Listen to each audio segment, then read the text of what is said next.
off of that attack, there is more of a lag between the times the projectiles come out. So if you are a Kimi that goes beep, beep, beep, and you're not aiming very well, you slow down. But if you're a Kimi that knows exactly where to aim and go, then you're fine. Yeah. That's accurate, by the way. Accurate sound effect. He's the guy. he's played the Kimi a couple times, and you know, fun fact if you guys didn't know, Leo plays without sound sometimes, so he makes the sound effects himself. Wow. In the game, you should definitely see what his Bane sound effects sound like. Now, going to the second phase here, he did get buffed. Phoveus is going to be taken out, so no Phoveus here.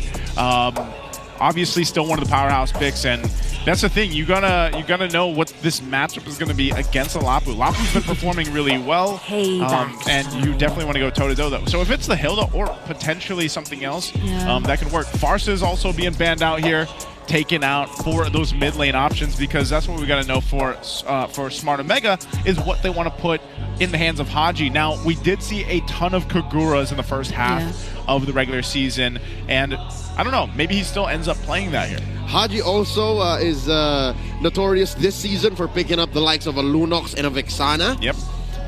Not exactly sure what the thought process was behind that, but I did get to talk to Coach Snap and said, yeah, we've had better drafts ever since. So we can expect something closer to the metagame, closer to more efficient heroes. We're still seeing Selena out in the open. Oh my God, Selena will be so good right now with the extra movement speed from the Wilderness Blessing. I've been waiting for too long. Who else is out there left? There's no Jushin. Maybe the... You haven't mentioned Kag is still out there? Yeah, Kag. Yeah. I don't know. I think that might be... They go that route. They hold on to the XP, or the gold, or they pick up the gold now. I was expecting the carry to come through, but I think TNC read into it. Did you know that carry has slowly become a top pick for both of these teams? Like, she shows up in OMG's like top 15 picks, and in TNC's top 5. What does that leave Omega for gold lane? There's still the Granger But Moscow. it's also Netsky we're talking about. Oh, well, what are you saying? Hellkirch? The guy that brought the Hellkirch to gold lane. So, okay. All right, he's gonna go Claude. This is probably beneficial too with the expanding rivers. Just go ahead and BMI or utilize that if you need to. Again, it's a force multiplier. Baksha and Hilda already move fast. Yeah. Same with the BMI. You're able to, make the most of those fast rotations. Yeah. As well, I like how he's overloading both the Baksha and the Hilda. They can only hunt down the BMI the old-fashioned way by running right into that little baby monkey. So if they're busy doing that, the rest of Omega can do other things. Little Dexter. We're going to be hunting for here. So we'll see what the rest of this lineup is going to look like from TNC, which will clearly tell us what we're going to expect here, especially with the Hilda. Where are they going? Yeah, where are they going to go? Because like Omega thinks they're not XP lane heroes, or at least they're limiting the remaining options based on their last 2 bans. Well, here we go. We got the Benedetta. Speaking of limiting heroes in the XP lane. Yeah, that's definitely an XP lane Benedetta.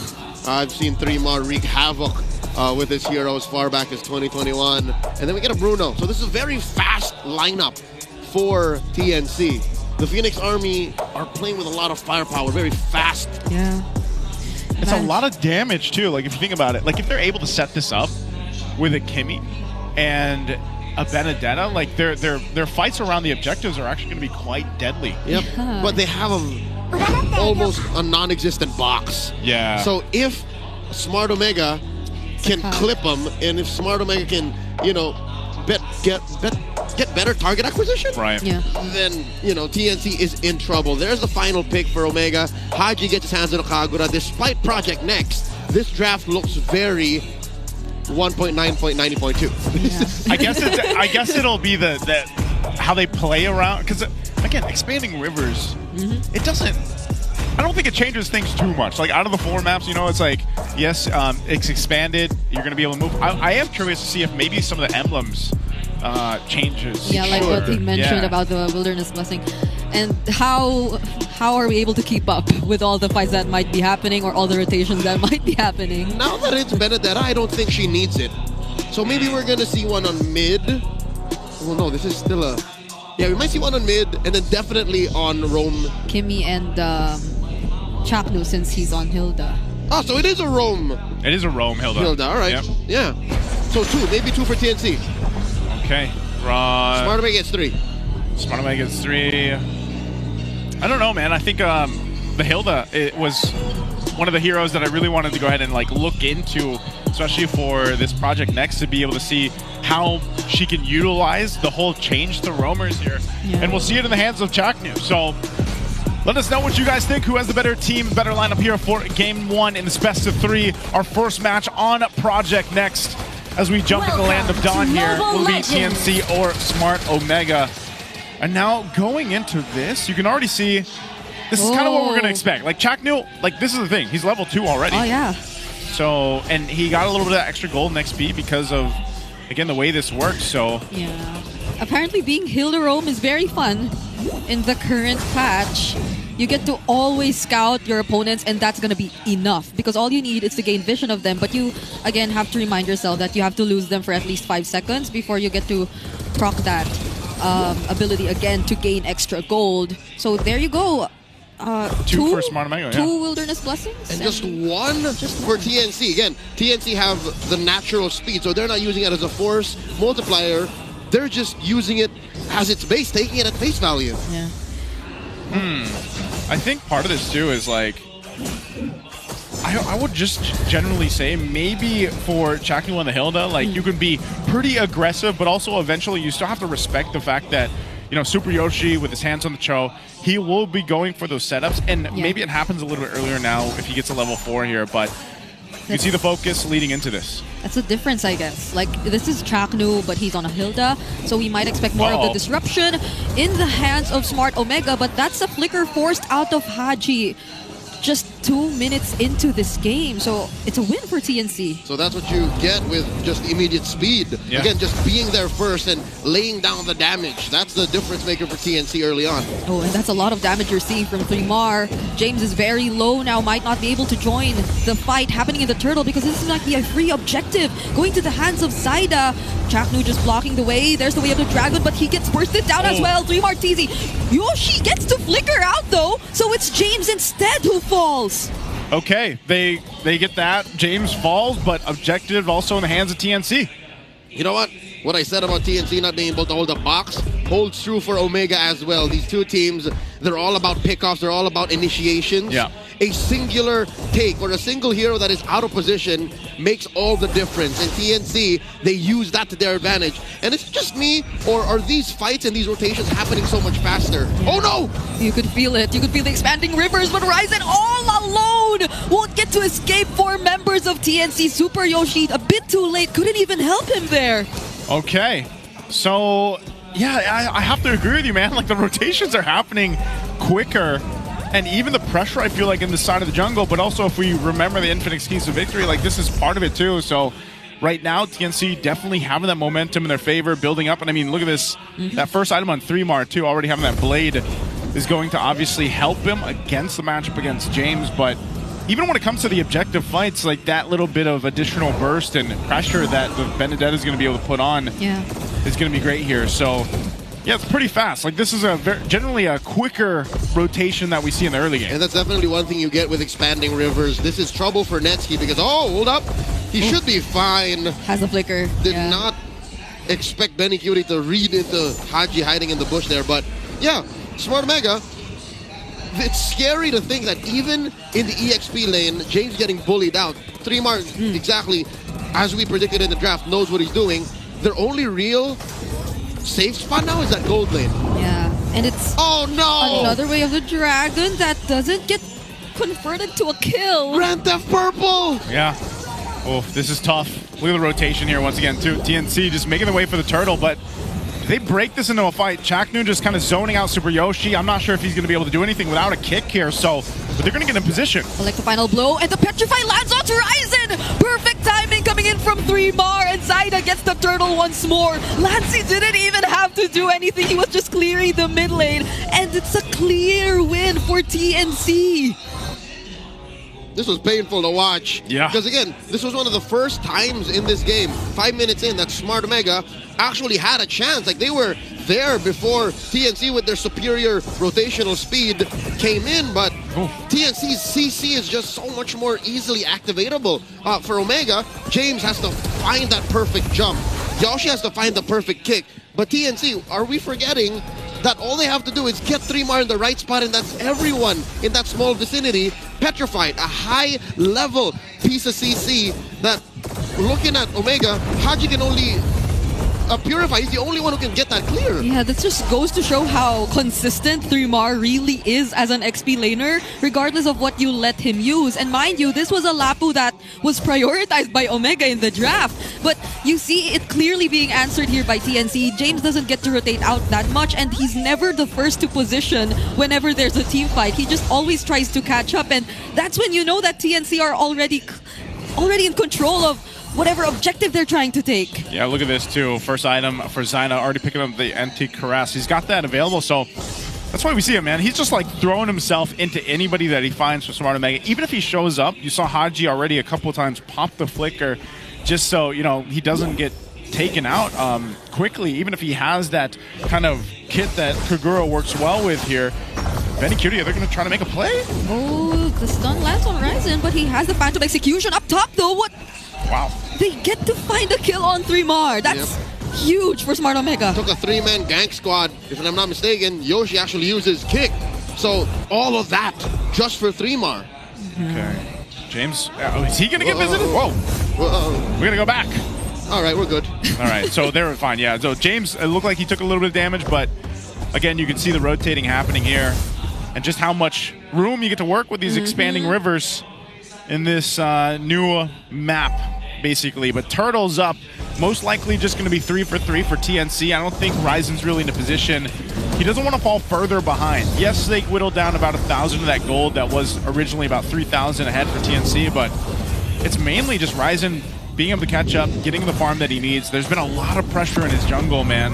And yeah, he hasn't done too bad falling behind in terms of levels against Zyda, but you can just see how much pressure is around the map from TNC's lineup. Yeah, even when he tries to catch up and look and steal jungles, it's not working, but now he finds himself in the middle of two members. That's Chakno and Zyda, two very tanky members of TNC who he probably does not want to fight against.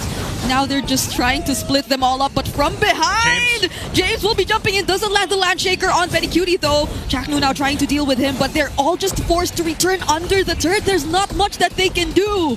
TNC is moving so fast, they're overshooting the engagements of Smart Omega. Uh-oh. There's the stun. Haji still has the Rashwan Mpl Ph, but all they want is that tier 1 turret down bottom. And they still want to force a fight though. Traction pull still landing. Lancey finds Haji. Oh, Haji's not having a good time, man. I mean, He's not. He's had to burn the flickers a couple times. This time, you know, he just kind of got caught there, and yeah, at least Ryzen will go ahead and grab the purple buff on the side of TNC, but they're losing space, so... Oh no, that Bravest Fighter wasn't in the perfect position just yet. They get to clear the waves though, but you could already see from just how many angles TNC can come in and try to disrupt Smart Omega. I know it was mentioned in the Howl that it should be Smart Omega as the disruptors, but that's not what we're seeing in this game at all. Nope, it's so hard to disrupt TNC because in the same vein that Netsky's using the Claude to be a threat now. James. Oh, whoa, he flickers forward. Whoa, he still goes in, and there's the way of the dragon, but that's the burst coming in from Haji. It will be enough to take down Benny, and they will try to disengage with just that kill. Ryzen might want to look for more, but he will have to puncture away. 3mar joining in, gets to use the kick on, however, so he denies the Electo final blow. That's massive here for Smart Omega. Okay, there's a good fight. And Smart Omega able to go ahead and at least capitalize on something, getting Benny Cutie's bow. But the Lord is still up. It's actually going to be started by TNC. Not sure if they commit to this or not. It feels like Omega have been tuckered out. Look, 3 flickers just to find Benny Cutie. And you'll see now what the expanding rivers do. Before the Lord, when it spawns, and even after, when it dies, you'll see that movement speed is enhanced all throughout this shape, this pattern in both sides of the jungle. See, that's why Wilderness Blessing would be overkill. It's not important. No, 3 more! Still has the Petrify. Gets knocked up though and bursted by the Yin Yang overturn. On the opposite side of the map, there's a fight happening as well. It's James up against 4. Will he get to land his skills though? They get to touch it, but they don't touch the dashes from Ryzen. He gets to find Lancey, and now Omega are fighting back. That's another Thorned Rose. He gets a double kill onto Benny Cutie. Still trying to look for Chaknu, but he will be able to keep himself safe. What a great fight and response. It seems like Smart Omega just figured something out. Ryzen is a man possessed. I could have sworn that, oh my god, the Mamba! He can't escape that! And now, it's Smart Omega who gets to take the Lord! 3mar got ganked down bottom, and I could have sworn he was going to win that engagement, but he couldn't find the perfect the final blow, couldn't find the perfect petrify. All this while, Ryzen uses Puncture and his Storm Rose to perfectly and so succinctly find Lancy, and that made all the difference. TNC's on-demand damage went kaput, and then suddenly they were winning that Lord Dance. Smart Omega swing back 1,000 gold up. Yeah, it's almost 1,000. No, it's almost 1,000 lead for Netsuki on the Claude against Benny Cutie. This was something I probably did not expect, but we barely noticed Benny Cutie is actually 0-2. Yeah, no, Benny Cutie overheated. Yes, he has been pushing. Yes, he has been part of fights, but Netsuki have been making the most of the quiet time he has. Yeah. Smart Omega has been getting kicked to the ground, yes, for the first 7-8 minutes, but Netsuki has been quietly working hard. He's been grinding, man. And at this point, that's where the Cloud shines. That's what his dad said. You've been grinding in your sleep. Thanks, big dog. Thanks, big dog. I got it from here. But not only that, but even Haji, man. Like, Haji was punished in the early game. Early game, he had to burn so many flickers. He got caught a couple times. But so far, he's been able to go ahead and scale up into this game. And now I feel like, this is a crazy position for TNC to be in after how good the early game went for them and how fast it did. So Holy Shield popped here up top mid as well. Smart Omega's going to be happy with that as now they hold on to a nice little bit of lead. I don't know if 3mar is going to be able to catch anyone here. What's he planning here? Freddy. Is he going to look for something, or he's just planning to cut the lanes? Because Freddy. He's been doing that. He's feinting it. He's spotted at least there from Super Yoshi, so he's going to go in the mid. Let's remember, though, gets to dodge the Landshaker, so he's going to be fine, but I think that's still one thing that TNC can hold on to. Their ability to just keep managing the waves through the Benedetta, and even their high mobility heroes that can still be very much reliable in terms of finding the right position in the fights that can break out later on. But if Smart Omega really gets to take control of the map, that's still going to be a problem for them. Oh, what's that? The Petrify? Yep. Yeah, he used it. It's gone. Ryzen made it out. Yeah, and he's not going to have it. But if they decide to go for the Lord as soon as it's up, Smart Omega will know that Petrify is not available. There's a full half a minute wherein Lord is ready and 3mar cannot do his full combo. Something to note, Netsuki, now at about 13 minutes, I would say, and I would think, is still at the #1 net gold gain, is currently #1 in damage share throughout the team in all of Season 16. So he's capable of carrying from this position. Yeah, Netsuki's been doing impressive things. There's a kick, though. Oh, they try to burst down Chaklu. There's the traction pulse, though. And from behind, Zaida will find a target. But will they have enough damage to take down the Mamba? It seems like they won't. 3mar trying to look for a position as well. That's so many ultimates already bursted down by Omega. But they still fail to find a pickoff. Man, they move so fast, too. Lord is up now, though. Smart Omega will go ahead and rotate towards it, starting it up, but again, some of the resources are down. Super Yoshi doesn't have his kick. They know this. TNC will get in position. So fast. Yeah, just quick maneuvers. What happened to our game? Everyone's it's almost moving. Like ×2, man. Yeah, everyone's moving so fast, and now we see Omega catching up as well. They get to find a position, and the Lord is reset all over again. Ults are back. Oh no, ults are back. They're gonna start this one up. Look at that! Look at this play up top. Oh! They find the kill on 3mar, and that's -1 for TNC. James jumping in with the Raven Spider as well, but TNC without 3mar, they no longer will contest. It's a Lord for Omega. A free objective. And that was when TNC thought it was the safest, when Omega was still repositioning.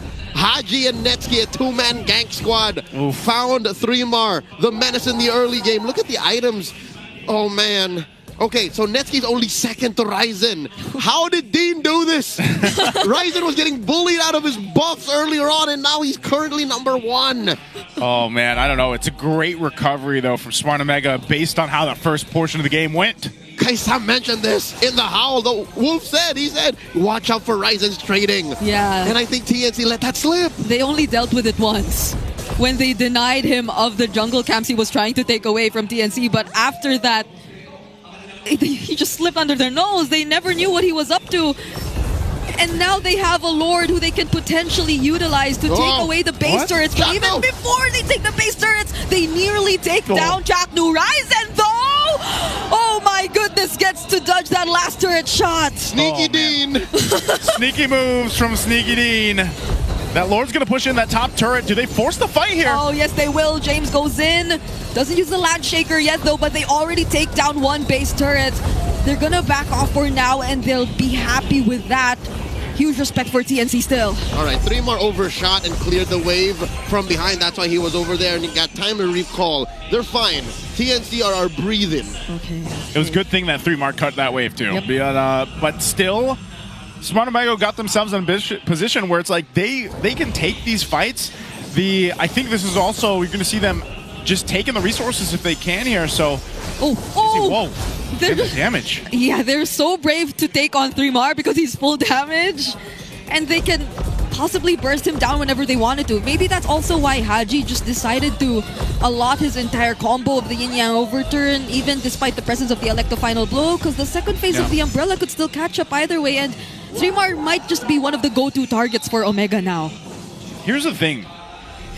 By the time the next Lord comes up, is TNC actually in a good position? Because I feel like we just haven't seen Benny Cutie activated. Yes, he just picks up the Wind of Nature, so maybe that gives him a little more breathing room. Now that we're at the 16-minute mark, 16 and a half.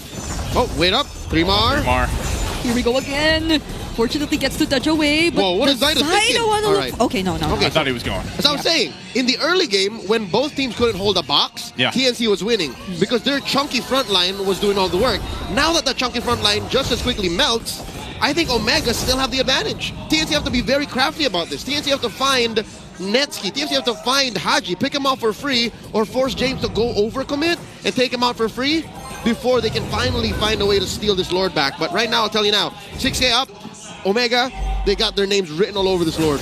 Yeah, they're going to go ahead and start it up here. That's the tricky part of it, too. You know, how do they find Netsky? How do they find Haji even?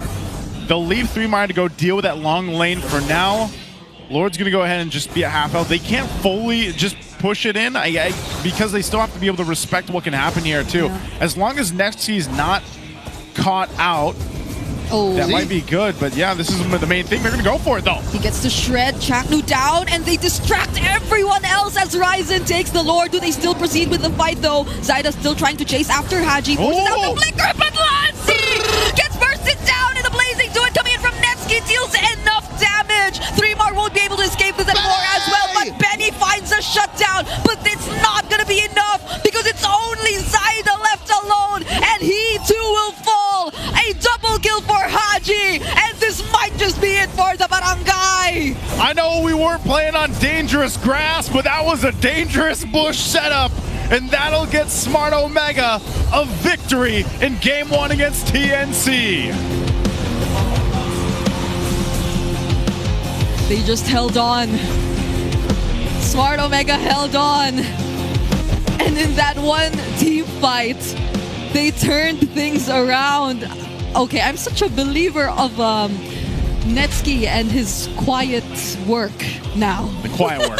Again, #1 damage share. It makes sense that there's a saying that goes, late game long, we're never going to stop. So late game long? Yeah. Who said that? Who said that? I don't know. I just heard it somewhere. It was just, I say it a couple times. Yeah, he does. Late game long. Yeah. So Omega found a way to get Netsky to his power spike without losing so much of the map. Yeah. And again, we will revisit this in the Howl, but Game 1 alone told a story of if you don't watch out for Smart Omega's little kinks of like 8 minutes, wow, suddenly they're fighting back after we have a 3K, 4K gold lead, then you're going to get bit and you're going to get punished hard. That's what happened here. And I think TNC fought a fight that Omega just fought better. I'm wondering, because there was so many good things that Smart Omega was able to do, but our MVP for Game 1 is going to be Haji here.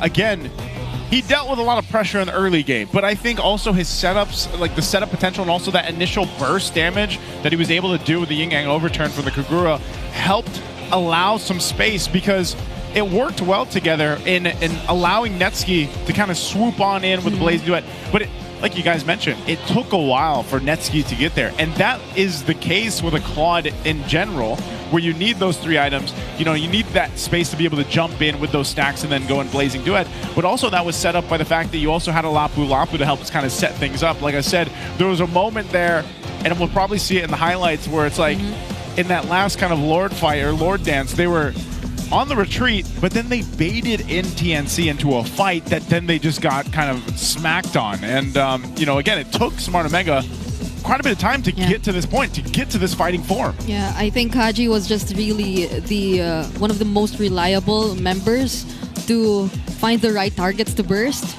He was always keen to use the yin-yang overturn on targets which he felt were the most important to take down at the time. Once on 3-Mar, and then eventually later on into looking for Benny Cutie as well. So it was a struggle in the beginning, but it was all worth it. And this was the one. This was what I just mentioned now. It'll make more sense when we see the stats.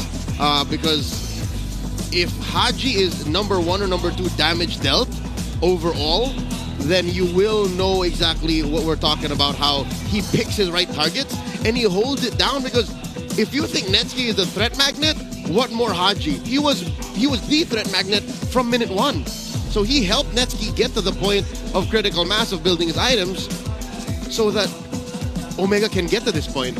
What I'm saying is Haji crawled so that Netsuki can fly. It's weird to see how, again, the pendulum it's still swinging. Like the shifts there are still apparent, but I feel like, you know, early game, especially with this expanding rivers, we got to see that very fast early rotation, early game happen here with this kind of lineup from TNC. But then we also got to see how Smart Omega played around it to the point where once they knew that, hey, we hit our power spikes, we're ready to go, like they rotated just as quickly to those fights and those objectives and secured their own box, like you mentioned earlier, Leo. Honestly, I would think that TNC really drafted for the map, but it was not all that mattered in this game. Yeah, they did. And I think if we may give TNC some of their flowers, you don't have to take advantage of the rivers and put on top of that Wilderness Blessing. If anything, you can do without Wilderness Blessing as long as you're rotating fast and you're there at the right time. So maybe they could use that as an advantage if ever we do randomly get rivers again in the next game to go to game 3. But looking at the damage stats,